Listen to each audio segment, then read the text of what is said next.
Medieval stained glass. Medieval stained glass is the colored and painted glass of medieval Europe from the 10th century to the 16th century.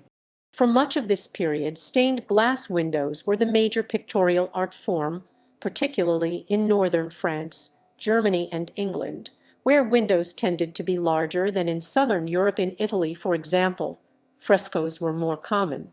In some countries, such as Sweden and England, only a small number of original stained windows has survived to this day. Stained glass windows were used predominantly in churches, but were also found in wealthy domestic settings and public buildings, such as town halls, though surviving examples of secular glass are very rare indeed. Stained glass windows were used in churches to enhance their beauty and to inform the viewer through narrative or symbolism. The subject matter was generally religious in churches, though portraits and heraldry were often included, and many narrative scenes give valuable insights into the medieval world. History. Early stained glass. Window glass was in use from at least the 1st century AD, and colored and painted window glass for use in religious buildings was also manufactured at an early date. The earliest extant example of ecclesiastical stained glass is possibly that from Basilica of San Vitale in Ravenna, Italy, a clear glass roundel with a depiction of Christ in majesty, thought to be from the 6th century. Some of the earliest known examples of colored window glass, datable to c. 800–820, were recovered in excavations at the Abbey of San Vincenzo in Volturno, Italy. Glass of the same color ranges and similar date has also been found in England, at the monastic sites of Jarrow and Monkwearmouth.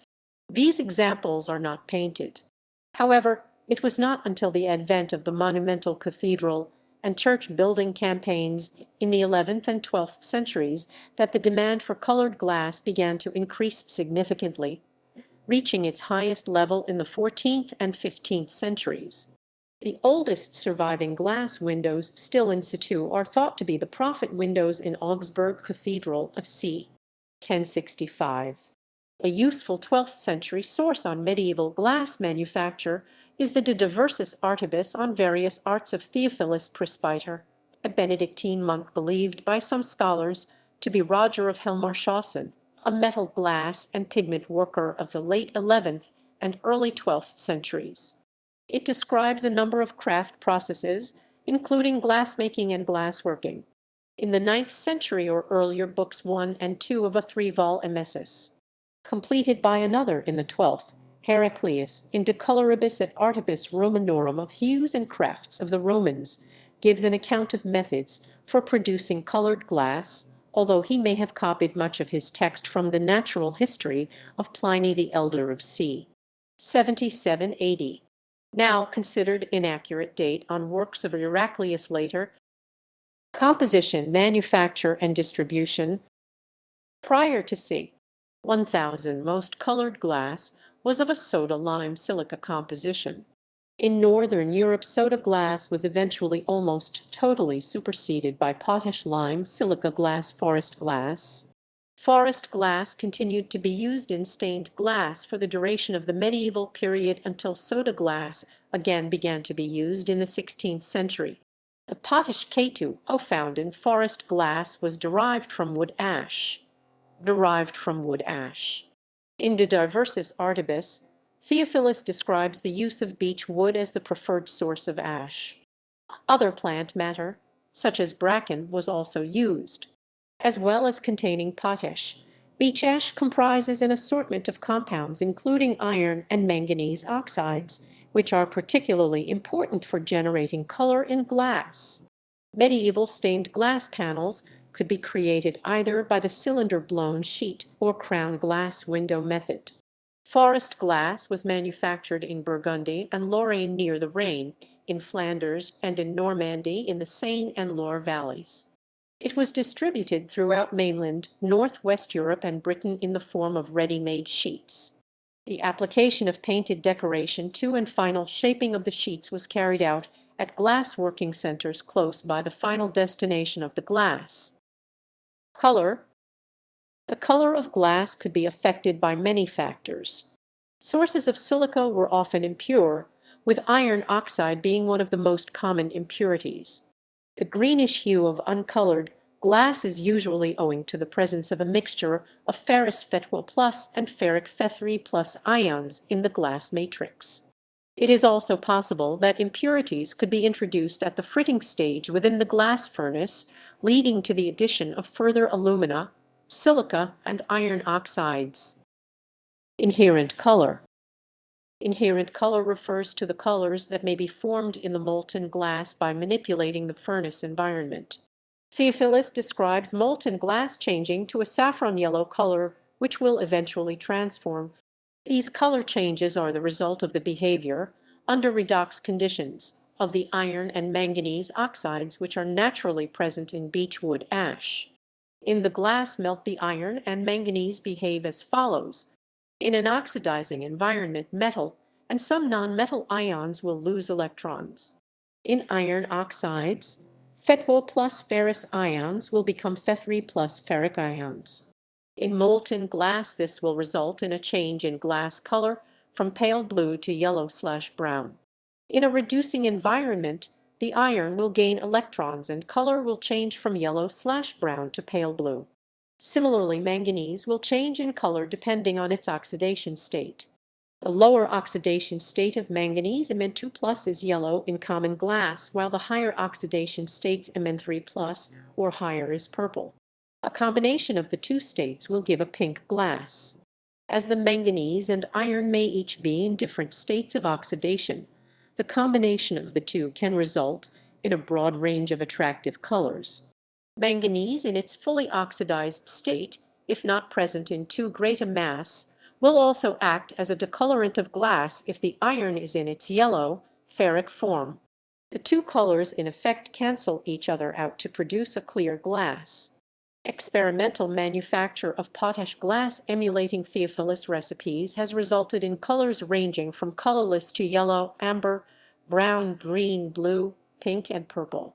Variation in color, hue, and depth would also probably be affected by the source of the beechwood ash, depending on the soil chemistry where the beech tree grew, the age of the tree, and the climate conditions. Some of the stronger reds, blues, and greens that are a feature of medieval stained glass rely on the addition of copper oxides. Deliberately added colorants.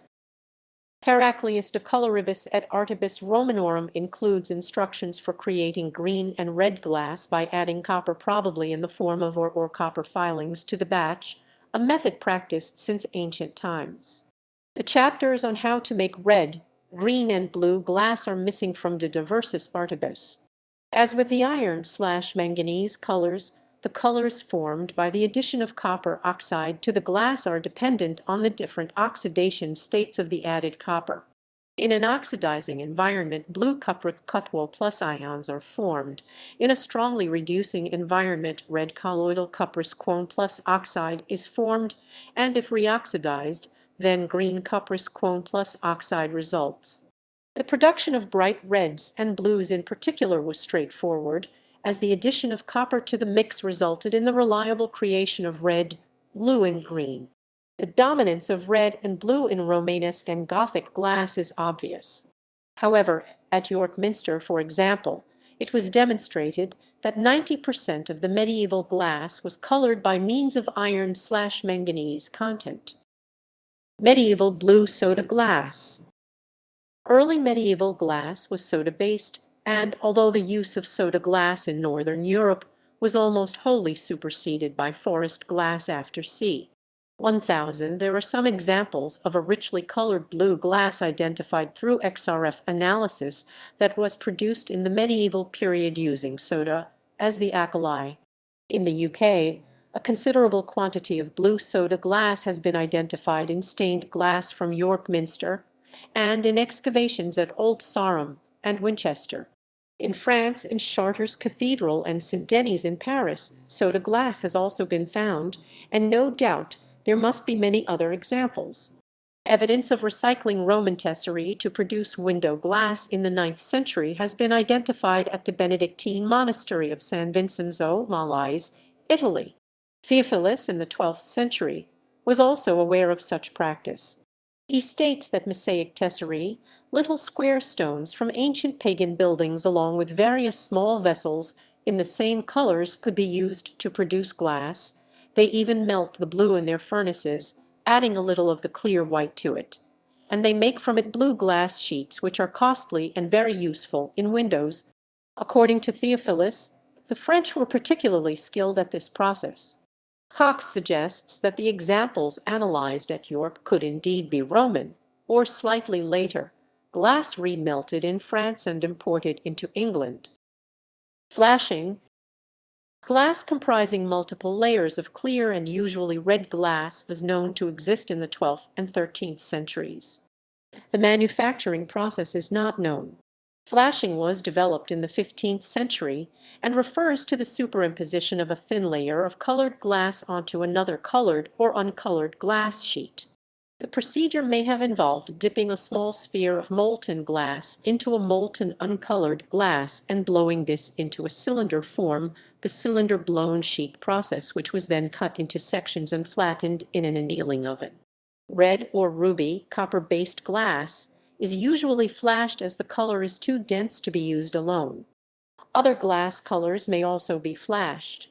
These techniques could be remarkably sophisticated, as demonstrated by 15th glass from the Carthusian monastery of Pavia, where layered glasses of blue and violet, green and uncolored, and red and uncolored have been identified. Applied paint and silver stain. Paint. The paint applied to glass was a type of enamel, usually dark brown or black, formed from a mixture of ground copper or iron oxide, powdered glass, wine, urine or vinegar, and gum arabic. Other recipes could include sugar, treacle, or vegetable oil. This paint was applied in a series of washes, with fine details added last. Both the external and internal faces of the glass could be painted, adding depth to the overall composition. The enamel was fixed by firing the glass in an annealing oven. Silver stain. Producing a strong clear yellow could be difficult in early stained glass, as it relied upon the careful control of furnace conditions in order to create the appropriate reducing or oxidizing environment. The introduction of silver stain in the early 14th century not only provided a solution to this difficulty, but also allowed greater flexibility in the way in which color could be used. The first datable example of the use of silver stain is in the parish church of Le Mesnil-Villemin, Manche, France, 1313. Silver stain was a combination of silver nitrate or silver sulfide blended with pipe clay and applied to usually clear glass. This technique enabled a more flexible approach to glass painting, allowing, for example, the hair of a figure to be painted on the same piece of glass as the head. It was also used to highlight details of canopework or grisaille, and later it was added to the surface of colored glass to create a wider variety of glass hues.